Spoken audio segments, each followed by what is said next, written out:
Bismillahirrahmanirrahim. Bismillahirrahmanirrahim. Assalamualaikum warahmatullahi wabarakatuh. Alhamdulillahilladzi nahmaduhu wa nasta'inuhu wa nastaghfiruh wa na'udzu billahi min syururi anfusina wa min sayyiati a'malina. May yahdihillahu fala mudilla lahu wa may yudlilhu fala hadiyalah. Asyhadu an la ilaha illallah wahdahu la syarika lah wa asyhadu anna Muhammadan abduhu wa rasuluh la nabiyya ba'dah.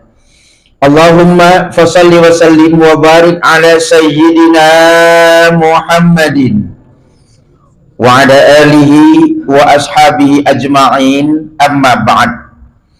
Fa ya ibadallah, usikum wa iyaya bitaqwallah faqad fazal muttaqun. Qala Allah Ta'ala fi kitabihil karim wa huwa asdaqul qailin. A'udzu billahi minasyaitonir rajim. Bismillahirrahmanirrahim. Kutiba 'alaikumul qital wa huwa kurhul lakum. Asa an takrahu syai'an wa huwa khairul lakum wa asa an tuhibbu syai'an wa huwa syarrul lakum. Wallahu ya'lamu wa antum la ta'lamun. Shadaqallahul azim. Ma'asyiral hadirin, sidang Jumat yang dimuliakan oleh Allah Subhanahu wa taala, segenap ungkapan puji dan rasa syukur kita kehadirat Allah Subhanahu wa taala kita ucap di kesempatan siang kali ini. Bahkan kalimat yang paling tertinggi dan terindah adalah ungkapan seorang hamba mensyukuri nikmat-nikmat Allah. Sehingga Nabi menyatakan kalimatani khafifatani fil lisan, sakinatani 'alal mizan, subhanallah walhamdulillah. Dua kalimat ini singkat diungkapkan oleh seorang manusia tapi berat dalam timbangan, yaitu subhanallah, alhamdulillah.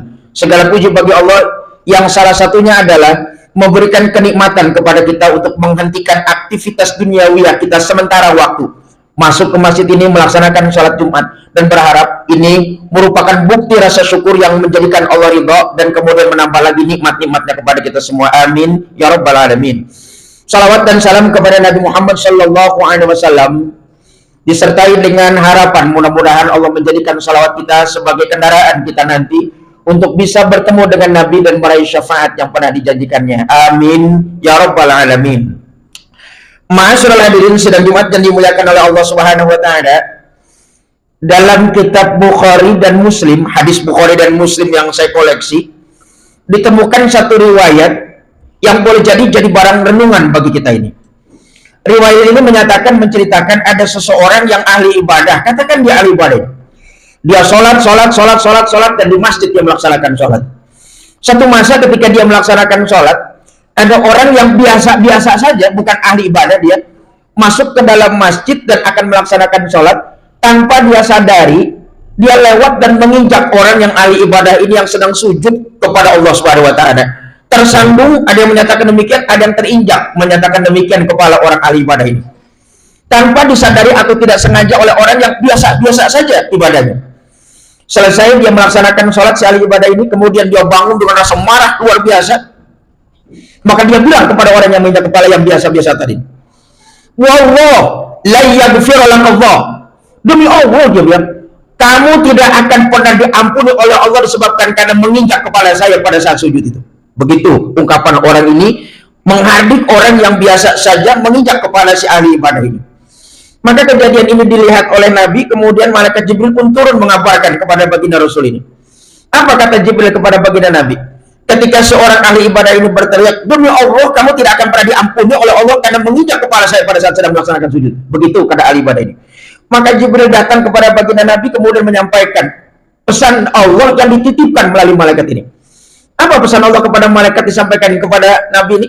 Maka malaikat Jibril bilang, ya Rasulullah, sampaikan kepada orang itu yang ahli ibadah, Allah mengampuni orang yang menginjak kepalanya dan tidak mengampuni dia yang melaksanakan ibadah itu. Itu kata malaikat Jibril. Sekali lagi sampaikan kepada orang yang sujud itu, yang ahli ibadah tadi, Allah mengampuni orang yang menginjak kepalanya dan Allah tidak mengampuni dia yang sedang melaksanakan sujud. Begitu informasi Jibril kepada Nabi. Masalah dari sedang Jumat yang dimuliakan oleh Allah Subhanahu wa taala, rasanya kenapa Allah kok tidak mau menerima amal ibadahnya orang yang sujud, malah mengampuni orang yang menginjak kepala orang yang ibadah ini? Setidaknya kata para ulama, orang yang ahli ibadah ini setidaknya dia sudah mencatut nama Tuhan sebenarnya. Dia sudah bawa-bawa nama Allah dalam persoalan dia. Bukankah dia bilang, demi Allah, engkau tidak akan diampuni oleh Allah Subhanahu wa Ta'ala. Sedangkan sahabat apa sisi ahli ibadah ini kenal dengan Allah? Apakah memang benar Allah itu akan mengampuni atau tidak mengampuni orang yang menginjaknya? Seberapa dekat dia dengan Allah itu? Seberapa tahu dengan Allah itu? Rasanya ulama berkomentar Allah enggan atau bahkan menolaknya, bahkan mengampuni orang yang menginjak itu, gara-gara orang yang ahli ibadah ini bawa-bawa nama Tuhan dalam urusannya dia. Ini persoalan. Dia bilang, demi Allah, seolah-olah dia kenal kepada Allah. Abu Bakar yang sahabat Nabi senior luar biasa, ketika dia ditanya, ya Abu Bakar, di mana Allah itu? Maka Abu Bakar bilang, saya nggak tahu Allah itu.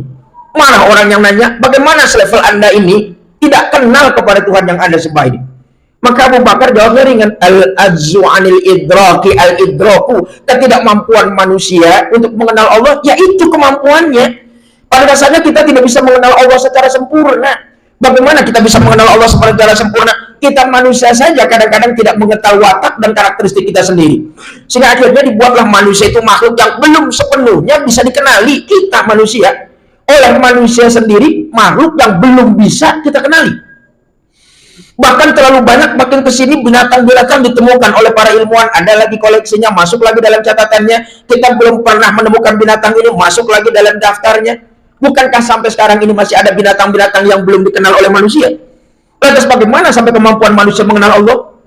Dia tidak tahu dan kita tidak tahu dan tidak perlu malu. Bahkan karena ketidaktahuan kita kepada Allah itulah nggak wajar rasanya kita membawa-bawa nama Allah dalam persoalan kita ini.